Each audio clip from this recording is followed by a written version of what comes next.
Hi all, కాజు potato curry టేస్టీగా ఎలా చేసుకోవాలో చూద్దాము. ఫస్ట్ నేను ఆనియన్స్ కట్ చేసుకుంటున్నాను, కొంచెం జాగ్రత్తగా మీరైతే.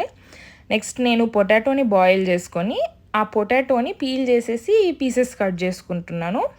నెక్స్ట్ పీసెస్ కట్ చేసుకున్న తర్వాతకి ఒక గిన్నెలో ఆయిల్ వేసుకొని ఇందాక కట్ చేసుకున్న ఆనియన్స్ కూడా వేసేసేయండి. దాన్ని కొంచెంసేపు గోలిన తర్వాతకి సాల్ట్ కూడా వేసేయండి తగినంత, మీకు ఎంత కావాలంటే అంత చూసుకొని వేసుకోండి.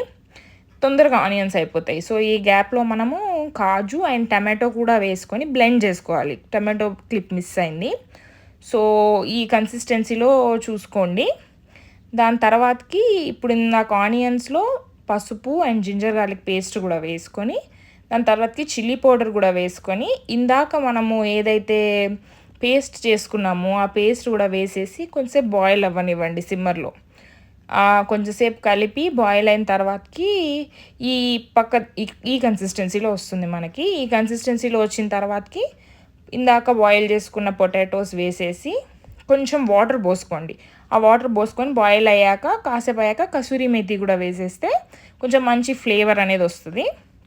ఆ ఫ్లేవర్ వచ్చిన తర్వాతకి కొంచెం ఆయిల్ పైకి పేరుకున్న తర్వాతకి కొరియాండర్ కూడా వేసేసుకుంటే కొంచెంసేపు మూత పెట్టేసుకోవాలి. డన్ అనమాట.